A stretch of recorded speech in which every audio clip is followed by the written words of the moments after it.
Hello everyone, आज की इस वीडियो में हम बात करेंगे इंग्लिश के पेपर के बारे में। लेकिन हम बात करेंगे कि बोर्ड एग्ज़ाम में हमें क्या चीज़ फॉलो करनी चाहिए जिससे हमारे मार्क्स अच्छे आए और हमारा जो टाइम है वो बच जाए। देखो, पेपर जो होता है वो लेंथी होता है, तो हमें क्या करना है कि अपने टाइम को भी मैनेज करना है कि कोई क्वेश्चन छूटे ना, कोई क्वेश्चन जो है छूट ना जाए, कोई सेक्शन ना छूट जाए। इस तरह से हमें टाइम मैनेजमेंट रखना है। और प्लस पेपर को कंप्लीट करने के बाद हमें टाइम इस तरह से मैनेज करना है कि हमारे पास लास्ट में एटलीस्ट 10 मिनट्स तो बच जाएं कि जिससे हमने जो भी करा है हम उसे रिवाइज कर सकें।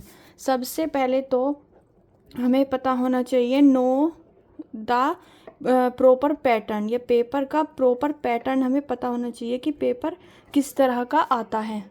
ठीक है, जैसे कि कॉम्प्रिहेंशन आता है तो उसमें सबसे पहले हमें कॉम्प्रिहेंशन को क्या करना है, रीड करना है। लेकिन हमें क्या करना है कि उसको पूरा अगर पढ़ने बैठेंगे तो टाइम कंज्यूम हो जाएगा बहुत सारा।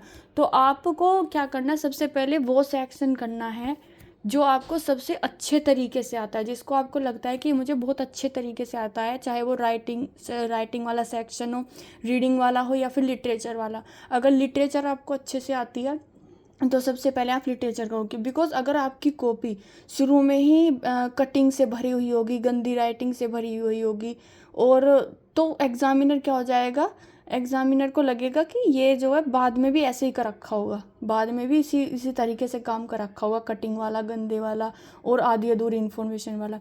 तो कॉपी की जो शुरुआत है, मैं यूपी बोर्ड के लिए बता रही हूँ, जो कॉपी की जो शुरुआत है वो अच्छी होनी चाहिए। और वो अच्छी होगी जो चीज़ हमें अच्छी तरीके से आती है, सबसे पहले उसे करो, जो क्वेश्चन सबसे अच्छी तरीके से हमें आता है। और कोई भी एक और क्या है कि हमें कोई भी सेक्शन, अपने पेपर का कोई भी सेक्शन इग्नोर नहीं करना है, सब कुछ अटेम्प्ट करना है। देखो, खाली तो कुछ भी छोड़ना ही नहीं है, लेकिन खाली से मतलब ये भी नहीं है कि आप गाना लिखे हो, क्योंकि एग्जामिनर इतना भी बेवकूफ़ नहीं है। अब क्या होना चाहिए कि आपने अगर क्वेश्चन को खाली छोड़ दिया, आंसर कुछ लिखा ही नहीं, तो एग्जामिनर अगर नंबर देना भी चाह रहा है तो किस पे देगा। लेकिन अगर कुछ लिखा होगा रिलेटेबल, उस क्वेश्चन से रिलेटेबल भी लिखा होगा, तो आपको मार्क्स ज़रूर मिलेंगे।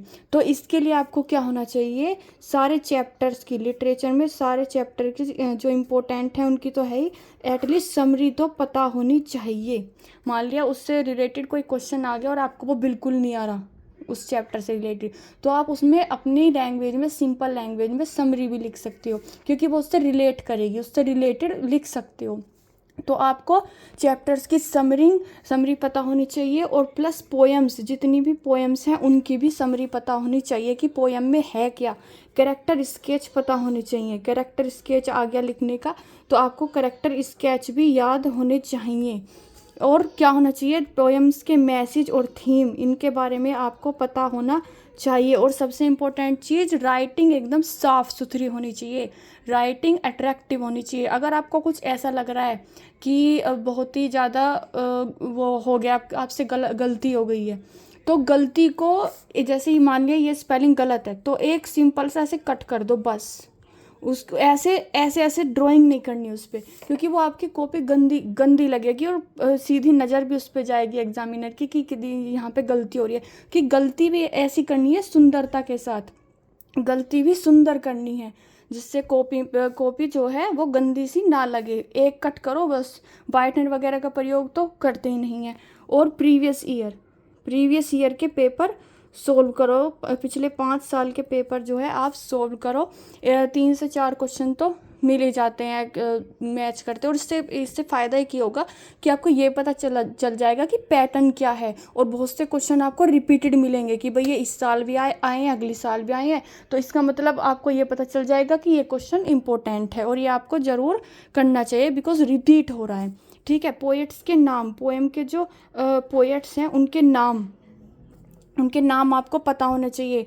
पोएम्स का क्या सेंट्रल आइडिया, पोएम का सेंट्रल आइडिया भी आपको पता होना चाहिए। और सिंपल लैंग्वेज लिखो, कोई फैंसी लैंग्वेज लिखने की ज़रूरत नहीं है, अपनी भाषा में भी आप लिख सकते हो, अपनी लैंग्वेज में। और डायरेक्ट लिखो, डायरेक्ट जो पूछा है सिर्फ वही लिखना है। क्योंकि अगर जैसे मान लिया उसने 30 से 40 वर्ड में आंसर देने को कहा है, तो ऐसा नहीं है कि आप लिखे ही जा रहे हो, ठीक है। ज़रूरी नहीं है एग्जैक्ट 30-40 हो, थोड़ा बहुत ऊपर नीचे हो जाता है, लेकिन अब एक्स्ट्रा अगर आपको उसके बारे में पता है तो मत लिखो, जितना पूछा उतना लिखो, बिकॉज वो आपका टाइम कंज्यूम कर लेगी और आपको टाइम भी बचाना है क्योंकि आपको और क्वेश्चंस भी सोल्व करने हैं। तो डायरेक्ट और सिंपल लाइंस करो, नीट एंड क्लीन, और कीप लैंग्वेज सिंपल, ये मैंने आपको बताया। प्रॉपर फॉर्मेट, जब मैंने लेटर की वीडियो डाली थी उसमें आपको तब भी बताया कि प्रॉपर फॉर्मेट आपका बिल्कुल सही होना चाहिए। रूल्स फॉलो करो, रूल्स, ग्रामर के जो रूल्स हैं उनको फॉलो करो, आपके जो मार्क्स हैं वो नहीं कटें। गलती हो जाए कोई बात नहीं, एक लाइन से काट दो, ज़्यादा कटिंग उसमें नहीं करनी है। आपको स्टेप मार्क्स मिलेंगे गलती के भी। टेंस, वॉइस, नरेशन, ये सब आपको क्लियर होनी चाहिए। ग्रामर को इग्नोर नहीं करना है। सिनोनियम पता होने चाहिए, एंटोनियम पता होने चाहिए। और डायरेक्ट प्रैक्टिस कर सकते हो आप, या सैम्पल पेपर से भी कर सकते हो। राइटिंग नीट हो। और देखो जो कीवर्ड्स हैं अंडरलाइन, जो कीवर्ड्स हैं आप उन्हें अंडरलाइन कर सकते हो, या फिर आपको क्या है कि आपको लग रहा है कि ये जो लाइन है ना, जो मैंने आंसर लिखा है मैं इसे अंडरलाइन कर सकता हूँ, ये इंपॉर्टेंट है, तो आप उसको अंडरलाइन कर दो, उसको हाईलाइट कर दो। और फिर मैं कहूँगी जो भी आपने हाईलाइट कर दिया है उसमें मिस्टेक नहीं होनी चाहिए, क्योंकि उस पर एग्जामिनर की नज़र जाएगी। और डोंट लीव एनी क्वेश्चन, मैंने कहा था कोई भी क्वेश्चन आपको छोड़ना नहीं है, आपको उससे रिलेटेड ज़रूर कुछ ना कुछ लिख के आना ही है। ब्लैंक कुछ नहीं छोड़ना है। अगर आप ब्लैंक छोड़ोगे तो 0 मार्क्स होंगे, लेकिन अगर आप उससे रिलेटेड भी कुछ लिख के आओगे तो आपको मार्क्स मिलेंगे, और एक एक मार्क्स की बहुत ही वैल्यू है।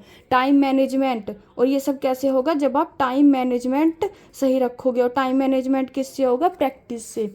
और क्या होगा, last 10 minute revision, correct format और नीट हैंड राइटिंग। देखो जो मैथ्स वगैरह होते हैं उसमें फिर भी राइटिंग चल जाती है, लेकिन इंग्लिश हुआ, हिंदी हुआ, थ्योरेटिकल पेपर जो होते हैं उसमें राइटिंग का साफ होना बहुत ज़्यादा क्या है, ज़रूरी होता है। तो ये कुछ टिप्स थे जो हमें एग्ज़ाम में फॉलो करेंगे तो हमारे काम आ जाएंगे। जैसे कॉम्प्रिहेंसन है तो उसके लिए आप टाइम बचा लीजिए कि भाई आपका और पेपर हो गया तो अब आप उसको पढ़ सकते हैं। ऐसे भी हो सकता है कि आप पूरा ना पढ़ के, आपके पास टाइम नहीं है कि आप पूरा पढ़ेंगे, तो आप फर्स्ट क्वेश्चन देखिए जो उसका दे रखा है, फर्स्ट क्वेश्चन का आंसर आपको स्टार्टिंग में मिल जाएगा, पूरा पढ़ने की आपको ज़रूरत नहीं पड़ेगी। तो आपको उससे मिलती जुलती लाइन वहाँ मिल जाएगी। डायरेक्ट क्वेश्चन देखिए और कॉम्प्रिहेंसन पर जाइए या पैसेज पर जाइए, फिर तीसरा देखिए, फिर उस पर चले जाइए। तो आपको जो है पूरा पढ़ने की ज़रूरत नहीं पड़ेगी और आपका टाइम बच जाएगा। फिर से वही जो क्या करना है, जो सेक्शन अच्छी तरीके से आता है उसको पहले करो, जिससे आपकी कॉपी अट्रैक्टिव दिखे, आपकी जो सफाई है कॉपी पे वो उभर के आए, और एग्जामिनर को फिर ये लगेगा कि हाँ बच्चे को आता है। अगर पहले ही काट पीट ये सब ज़्यादा हो जाएगी और गलतियाँ हो जाएंगी तो वो आगे भी ये सोचेगा कि इस बच्चे ने तो आगे भी काम ऐसे ही कर रखा होगा, क्योंकि इसे कुछ पता नहीं है। तो जो सेक्शन पहले अच्छी तरीके से आता है उसको सोल्व करिए और कुछ मत छोड़िए। तो कोई भी क्वेश्चन ब्लैंक नहीं छोड़ना है, मैं फिर कह रही हूँ। और फॉर्मेट भी फॉलो करना है। पोएम्स वगैरह हैं उनके सेंट्रल आइडिया याद कीजिए, अच्छे से पता होना चाहिए, हर चैप्टर्स की समरी पता होनी चाहिए, कुछ ना आए तो समरी ही लिखे आओ। और ग्रामर भी आपको मार्क्स दिलवाती ही है और इजीली दिलवा देती है, तो ग्रामर को इग्नोर नहीं करना है बिल्कुल भी। और ये 10th और 12th दोनों के लिए है।